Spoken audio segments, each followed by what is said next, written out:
अस्सलाम वालेकुम गाइस। तो कैसे हैं आप सब लोग? उम्मीद करता हूँ आप सब खैरियत से होंगे। तो आज जो हम फर्स्ट ईयर एफटीवी जो न्यू टेक्स्ट बुक का है उससे जो हम पढ़ने वाले हैं वो है सेल स्ट्रक्चर एंड फंक्शन। ठीक है, हमने इससे पहले एंजाइम और जो है बायोलॉजिकल मॉलिक्यूल पढ़ा था और बहुत अच्छे से पढ़ा था। मैंने जो है ना छोटी छोटी चीज़ें डिस्कस करी थी। इसमें भी हम जो है ना स्टार वाला टॉपिक पढ़ेंगे और छोटे छोटे कॉन्सेप्ट। जैसे मैं हमेशा कहता हूँ कि एक्चुअल में कॉन्सेप्ट होते ही छोटे छोटे कॉन्सेप्ट हैं।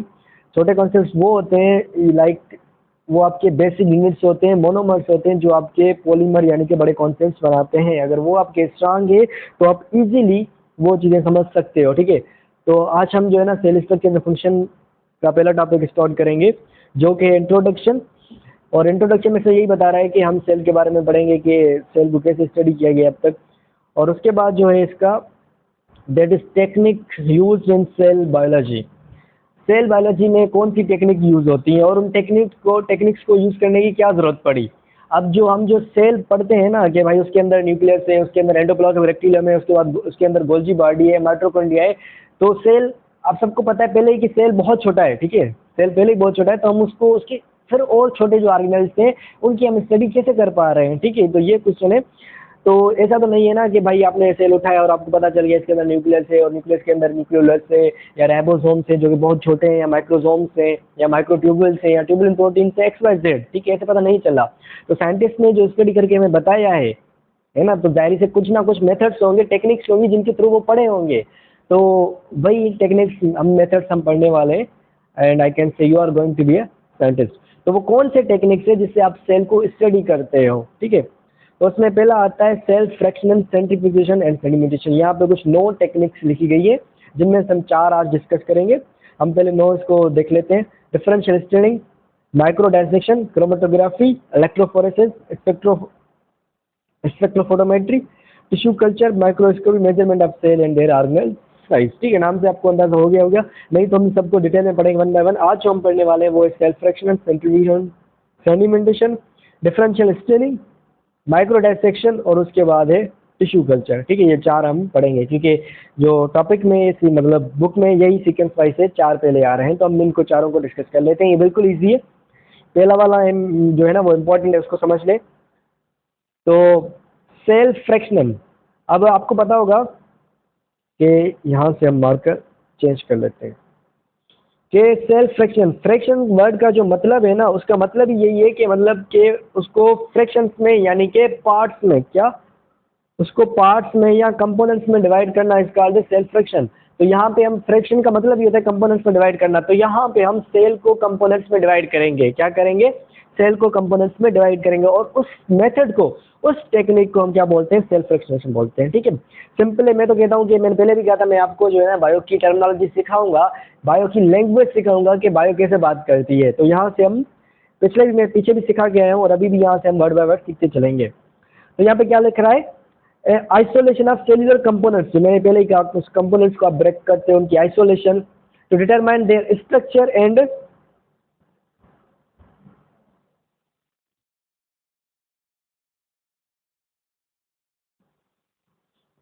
Okay structure and chemical composition से इस called cell fraction.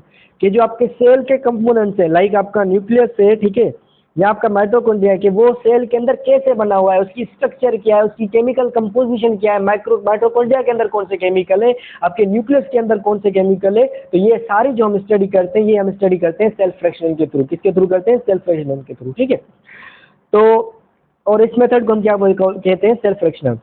It is a combination of various procedure to separate cell organelles. और ये जो सेल ऑर्गेनेल्स होते हैं ना ये सेपरेट होते हैं साइज किसके हिसाब से? साइज और डेंसिटी के हिसाब से। अब साइज और डेंसिटी के हिसाब से कैसे आपको ये पता है? ठीक है, और ये जो है ना सिंपल बात है कि जो आपको जो चीज़ें लाइट होती है ना वेट में, वो जो है ना मतलब अगर कोई टेस्ट ट्यूब उठाओ आप तो वो बॉटम में आएंगी। उसके बाद जो है ना मतलब जो सबसे ज़्यादा हैवी होगी वो ऊपर होगी, जो कम हैवी होगी फिर उसके नीचे, और जो सबसे ज़्यादा लाइट होगी वो बिल्कुल आपको बॉटम में मिलेगी। ये अपना घर में भी देखते होगे, किसी गिलास में आपने ना मतलब डिफरेंट सारे जो वो डाल दी, लाइक कुछ मट्टी डाल दी, ठीक है, सैंड डाल दी, या फिर कुछ जो है ना वो क्या बोलते हैं लाइक डिफरेंट कुछ बाल वगैरह डाल दिए। तो उससे आप देखोगे ना, तो जो सबसे लाइट होगा वो नीचे जाएगा, और आप थोड़ी देर उसको अगर रखोगे तो मतलब वो बिल्कुल अलग अलग अपना जो है ना घर बना के अलग अलग अपनी लेयर बना के जो वहाँ से रुक जाएंगे। तो साइज और डेंसिटी के हिसाब से वो सेपरेट होते हैं, आगे हम डिस्कस करेंगे कैसे होते हैं। तो सेल फ्रैक्शन में मजीद दो जो है ना वो स्टेप्स आते हैं, homogenization and sedimentation. Homogenization and sedimentation, तो हम इनको डिस्कस करेंगे डिटेल में कि होमोजेनाइजेशन क्या है और सेडिमेंटेशन क्या है। बिल्कुल ईजी है। तो ये बोल रहा है कि जो पहला स्टेप है सेल फ्रैक्शन का वो कौन सा है, होमोजेनाइजेशन। होमोजेनाइजेशन में आप क्या करते हो, जो लार्ज नंबर, ठीक है, जो large number of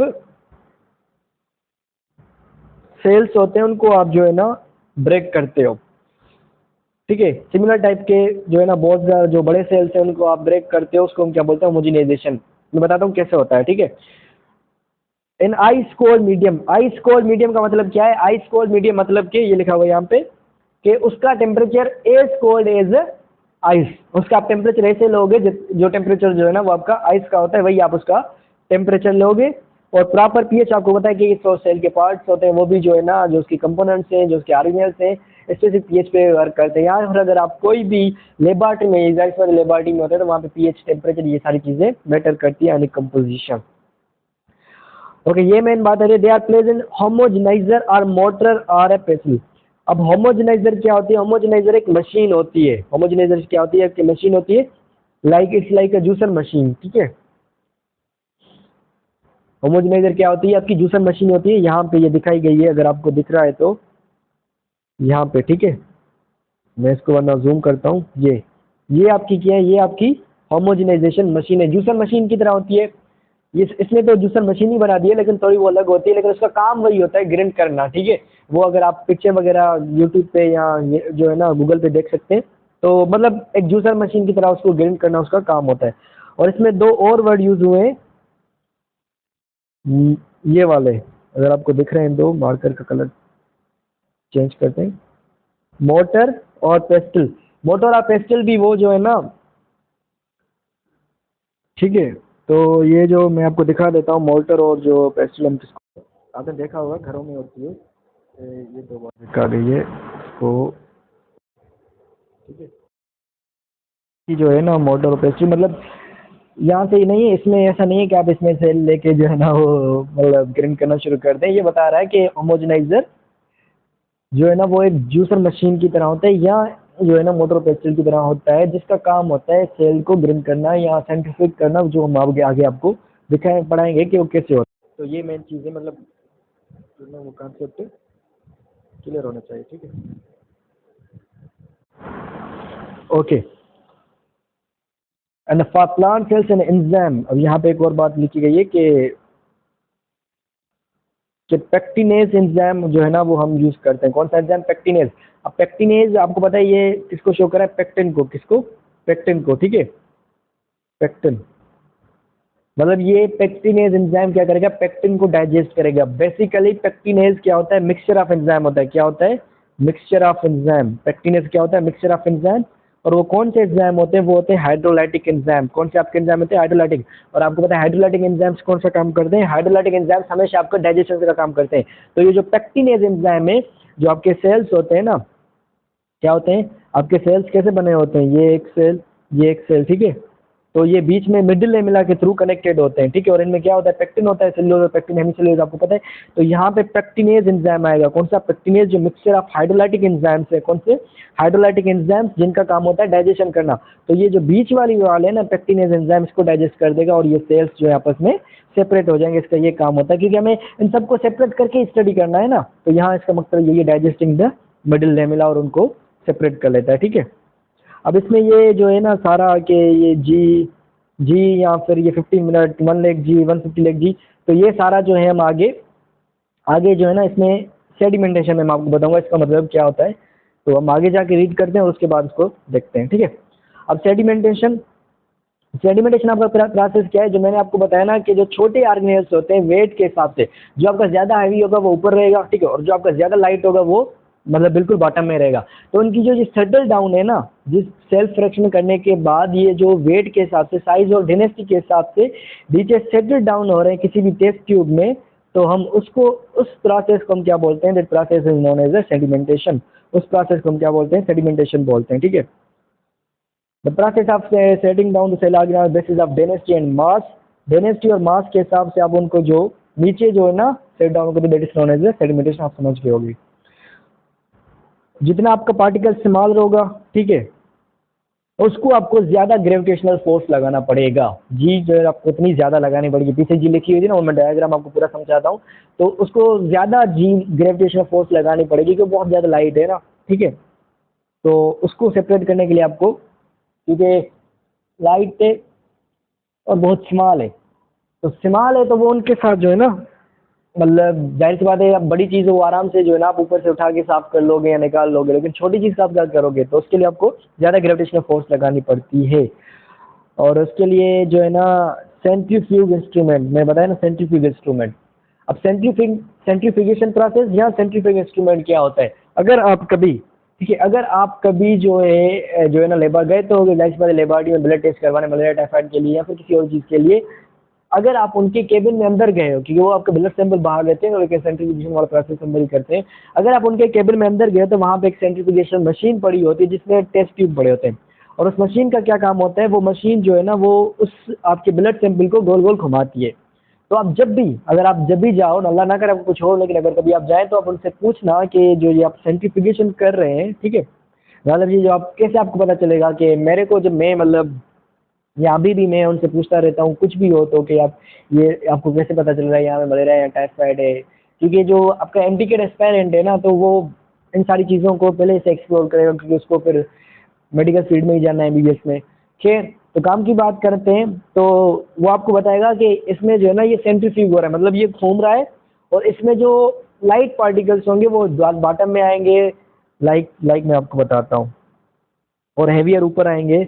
for suppose एक टेस्ट ट्यूब है, फॉर सपोज कि ये आपका, हम लोग एक टेस्ट ट्यूब लेते हैं, ठीक है, और इसमें जो सबसे लाइटर पार्ट है वो आ जाएगा यहाँ पे, ठीक है, सबसे लाइटर पार्ट आपका यहाँ में आ जाएगा, मतलब बात है सबसे लाइटर पार्ट आपका, ठीक है, यहाँ आ जाएगा। उसके बाद जो लाइटर है वो थोड़ा ऊपर रहेगा, इसको ऐसे करते हैं, वो क्या रहेगा, वो थोड़ा आपका ऊपर रहेगा, ठीक है। अब उसके बाद जो और है वो थोड़ा और ऊपर रहेगा, जो थोड़ा इनसे हैवी है, ठीक है। और फार सब उसके बाद जो सबसे ज़्यादा हैवी है, जो सबसे ज़्यादा हैवी है वो और ज़्यादा ऊपर रहेगा, ठीक है।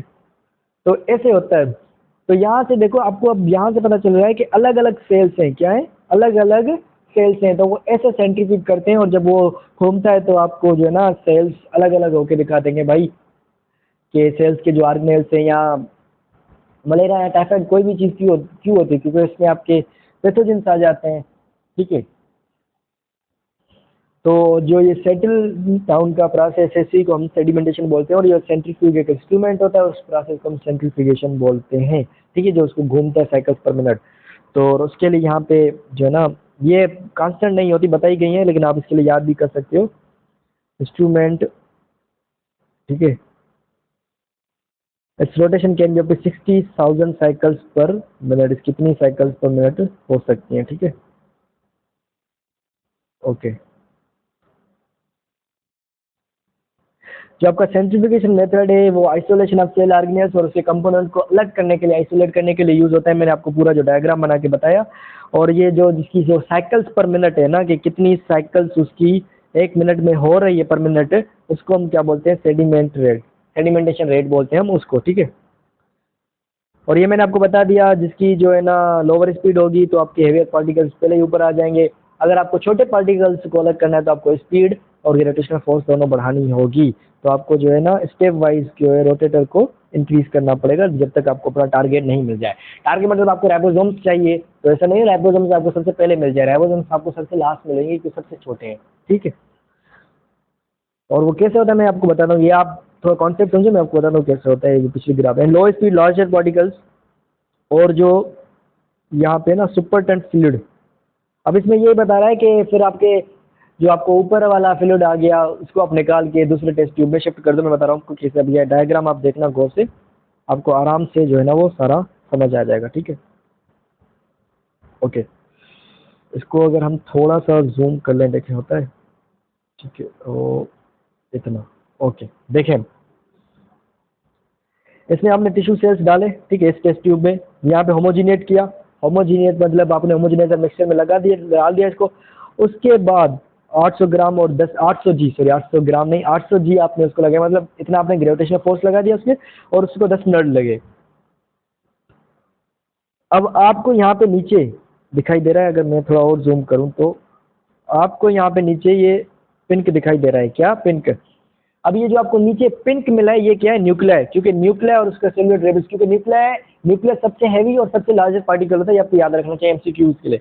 तो जब आप फर्स्ट बार उसको लो स्पीड से, लो जी पे जब आप उसको फर्स्ट बार सेंट्रीफ्यूज करोगे, तो आपको जो फर्स्ट बार में मिलेगा वो क्या मिलेगा, न्यूक्लिया, क्योंकि वो सबसे ज्यादा न्यूक्लिया हैवी है। अब वो जो सुपरटेंट बोल रहा था, वो किसको बोल रहा था सुपरटेंट, ये जो आपका ऊपर वाला, ये जो ऊपर वाला है ना, स्पिन को छोड़ के ये जो सारा ऊपर वाला, ये आपका सुपरटेंट है। अगर आपको न्यूक्लियर चाहिए था तो इसको आप दूसरे न्यू टेस्ट ट्यूब में शिफ्ट कर दो। ये जो सारा ऊपर वाला येलो है, इसको आप नए टेस्ट ट्यूब में शिफ्ट कर दो। बाकी जो आपको पिंक चाहिए था वो आप अपने पास रख ले, ठीक है। लेकिन नहीं, अगर आप चाहते हैं आपको मजीद स्टडी करने, आपको माइटोकॉन्ड्रिया चाहिए, ठीक है, आपको राइबोसोम्स चाहिए, आपको माइक्रोसोम्स चाहिए, तो आपको इसको क्या करोगे, आप इसको मजीद सेंट्रीफ्यूज करोगे। आप इसको क्या करोगे, मजीद सेंट्रीफ्यूज करोगे। और वो कौन सा है, लाइक आपने 20,000 जी और 15 मिनट तक उसको रखा, तो जाहिर गल जी बढ़ गई। उसके बाद जो आपको मिलता है वो क्या है, ये देखो सेंट्रीफ्यूगेशन का यहाँ पे दिया गया है। उसके बाद मिलता है आपको माइटोकॉन्ड्रिया, क्योंकि न्यूक्लियर के बाद सबसे ज़्यादा हैवी कौन सा है, सॉरी सबसे ज़्यादा न्यूक्लियर के बाद अगर कोई हैवी है तो वो कौन सा है, माइटोकॉन्ड्रिया। तो पहले आपको ऐसे ऊपर से आपको जो है ना मिल गया सेल, उसके बाद आपको क्या मिलेगा, माइटोकॉन्ड्रिया। ये नीचे से आते जाते हैं, ठीक है। अगर आपको यहाँ तक माइटोकॉन्ड्रिया चाहिए था तो आप माइटोकॉन्ड्रिया, ये देखिए ना, अगर आपको दिखाई दे रहा है तो ये, अगर मैं इसको और जूम करूँ तो ये रहा आपका माइटोकॉन्ड्रिया, ये बिल्कुल जो ऑरेंज टाइप है। तो आप इसको ऊपर वाले को निकाल दो और आप माइटोकॉन्ड्रिया को लेके उस पर स्टडी करना शुरू कर दो। लेकिन आप कहते नहीं, मेरे को अभी आगे स्टडी करना है, माइक्रोसोम्स पे स्टडी करना है, तो आपको इसको क्या करो, इसको और जो है ना घुमाओगे, इसको क्या करोगे और घुमाओगे। अब देखें आपने 1 लेग जी पे घुमाया है 60 मिनट, 1 घंटे तक, ठीक है। उसके बाद आपको मिले माइक्रोसोम्स, क्योंकि वो छोटे हैं, आपको स्पीड भी बढ़ानी पड़ेगी, जी भी बढ़ानी पड़ेगी, ठीक है। तो आपको माइक्रोसोम्स मिल गए। लेकिन आप चाहते नहीं मुझे राइबोस, अगर आपको अभी यहाँ पे माइक्रोसोम्स को स्टडी करना है तो आप इसको बाहर जो है ना दूसरे टेस्ट ट्यूब में ट्रांसफर कर दोगे, जो वहाँ ये बोल रहा था कि सुपरटेंट को फ्लूइड को आपको, मतलब आपको जो चीज़ चाहिए उसको छोड़ के जो ऊपर वाला फ्लूइड बचा, दैट इज सुपरटेंट फ्लूइड, जिसको आप ट्रांसफर करके अपने वाले जिस आर्गेनेल पे आपको स्टडी करनी है उस पर आर्गेनेल को स्टडी कर सकते हो, ठीक है।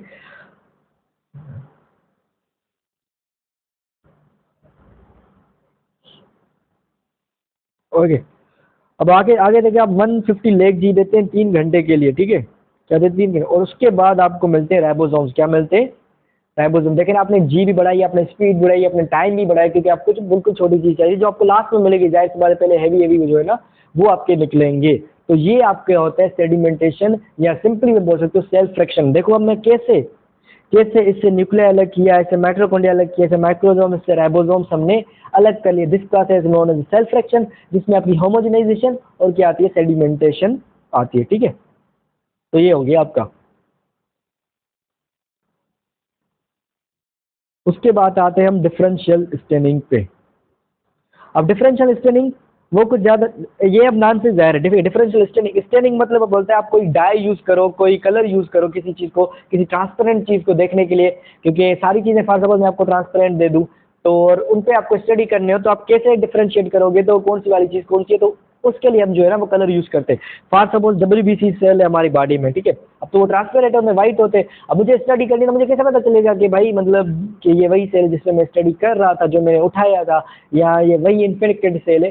तो मैं कोई ना कोई डाई यूज़ करूंगा, फॉर सपोज मैंने पिंक डाई यूज़ कर ली या ब्लू डाई यूज़ कर ली, ताकि मैं, तो मेरे को जहन में होगा कि भाई ब्लू डाई वाला वो सेल है जो मैंने उठाया था, ठीक है। तो इसलिए हम जो है ना डाई यूज़ करते हैं। और डिफरेंशियल स्टेनिंग मतलब कि डिफरेंट टाइप ऑफ सेल्स को डिफरेंट करने के, उसमें डिफरेंशिएट करने के लिए हम जो यूज़ करते हैं डाई, और उस टेक्निक को हम क्या बोलते हैं, डिफरेंशियल स्टेनिंग। यहाँ पे एक एग्जाम्पल दिया गया है, ठीक है, मैं आपको जूम करके दिखाता हूँ, ठीक है। यहाँ पे एक एग्जाम्पल दिया है, यहाँ पे बैक्टीरिया का एग्जाम्पल दिया गया है। अब ये जो है, ये जो ब्लैक वाले हैं ये राउंड बैक्टीरिया हैं, जिनको हम बोलते हैं कोक्साई। ब्लैक बोल रहे हैं, पर्पल बोल, जो पिंक के वाले हैं ये राड टाइप है, आपको दिख भी रहे हैं, जिनको हम बोलते हैं बेसिली, ठीक है। और ये जो लिखा हुआ है साइड में, तो अगर आप बैक्टीरिया वाला चैप्टर आपने पढ़ा है या फिर आगे पढ़ोगे या हम लोग पढ़ेंगे, तो उसमें ये होता है ग्राम पॉजिटिव बैक्टीरिया, क्योंकि बैक्टीरिया के डिफरेंट शेप्स होते हैं, कॉक्सी, स्पिरुलिना, ठीक है, स्पायरोचीट्स और बेसिली रॉड टाइप। तो उसमें से पूछना ग्राम पॉजिटिव बैक्टीरिया जो होते हैं ना, ये भी इनकी टाइप्स हैं, तो वो कौन से मतलब शेप में आते हैं, तो वो कॉक्सी और ग्राम नेगेटिव बेसिली में आते हैं। ये भी एमसीक्यू आपका यहीं से याद कर ले। तो देखिए ये इसने डाई यूज़ किया, अब इसको पता है कि जो मैंने पर्पल डाई यूज़ किए वो मैंने कॉक्साई के लिए यूज़ किए, और जो पिंक डाई यूज़ किए वो जो है ना मैंने बेसिक के लिए यूज़ किए। अब इसको इजीली स्टडी करने में पता चलेगा। अब जब ये ऊपर से माइक्रोस्कोप से देख रहा होगा तो इसको पता होगा मैंने कौन सी डाई किसके लिए यूज़ करी और मैं किस सेल को स्टडी कर रहा हूँ। तो यही है डिफरेंशियल स्टेनिंग में। और उसके बाद है माइक्रो डायसेक्शन, ठीक है। माइक्रो डायसेक्शन आपका सिंपल यही है, जिसमें आप माइक्रो मीन्स के माइक्रोस्कोप, माइक्रो वर्ड किसको शो करा है, माइक्रोस्कोप, और डायसेक्शन मतलब आप काट काट के किसी का स्टडी करो, तो मतलब ऑर्गेनेल्स को, ठीक है। तो माइक्रोस्कोप यूज करके अगर आप स्टडी कर रहे हो किसी ऑर्गेनेल्स की, किसी ऑर्गन्स की, that is known as a micro dissection. उसमें सिर्फ एक माइक्रोस्कोप नहीं होती, उसमें आप डिफरेंट जो है ना जो है डिफरेंट मशीन्स यूज करके आप करते हो। तो कलेक्शन ऑफ डिफरेंट टेक्नोलॉजी मैंने बताया ना, कलेक्शन ऑफ, ये अगर आपको दिखाई दे रहा है तो collection of different techniques where microscope use during, ठीक है, उस स्टडी के दिन आप माइक्रोस्कोप भी यूज करते हो। अब माइक्रो डायसेक्शन की जरूरत क्यों पड़ती है, मैं आपको बता दूं ये कैसे कैसे हो सकता है।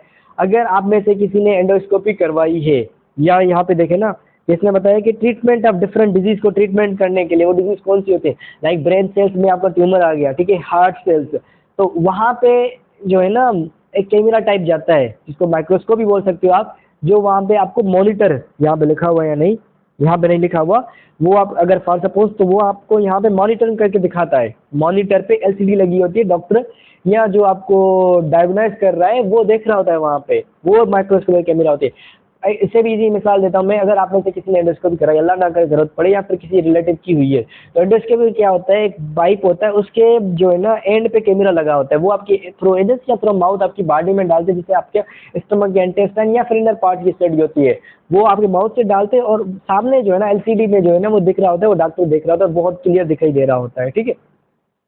तो इसको इस सेंस में बोलते हैं कि वो कैसे माइक्रोस्कोप, मतलब डिफरेंट टेक्निक्स यूज होती है, कि इसमें तो एक टेक्नोलॉजी यूज नहीं हुई, मशीनरी यूज हुई, एलसीडी यूज हुई, तो that is known as a micro dissection, जिसमें आप एम्ब्रियो की डेवलपमेंट और डिफरेंट डिजीज के बारे में पढ़ते हो। ओके, हम दूसरी बात करते हैं टिश्यू कल्चर की। टिश्यू कल्चर क्या होता है कि आप कोई एक पार्ट लो किसी सेल का, या कोई सेल लो, सिर्फ कोई प्लांट या कोई मतलब कोई पूरा ऑर्गेनिज्म नहीं लो, किसी भी ऑर्गेनिज्म का एक सेल लो, और उस सेल में से आप पूरा ऑर्गेनिज्म जो है ना डेवलप कराओ, या वो डेवलप हो जाए, तो उसको हम क्या बोलते हैं, टिश्यू कल्चर बोलते हैं।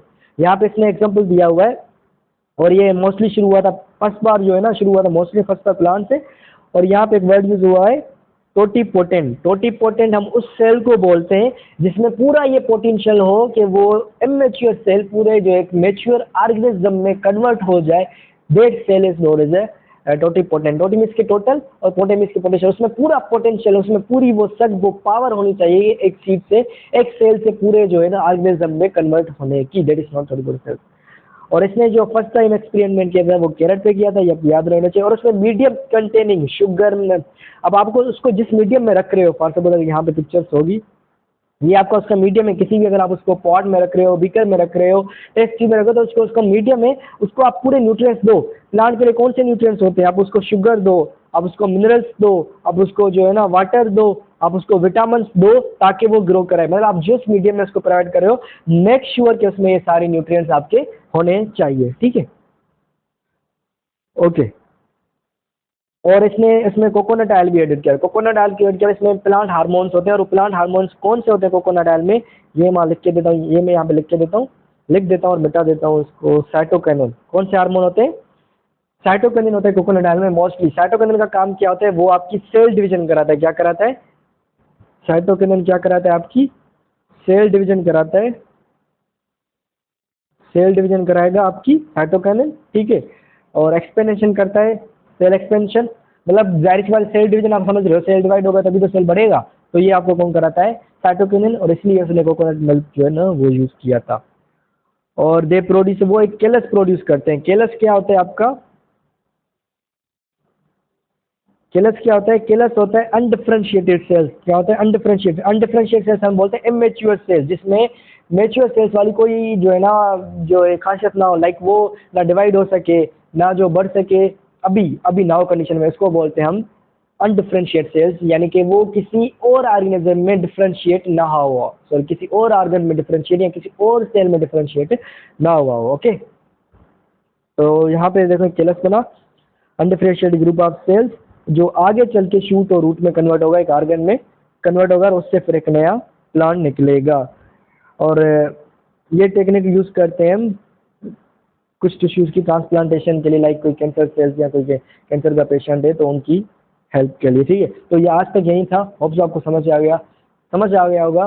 प्लीज़ सब्सक्राइब ताकि हमें भी थोड़ा कॉन्फिडेंस मिले और मैं और वीडियो बनाऊँ आपके लिए। Thank you.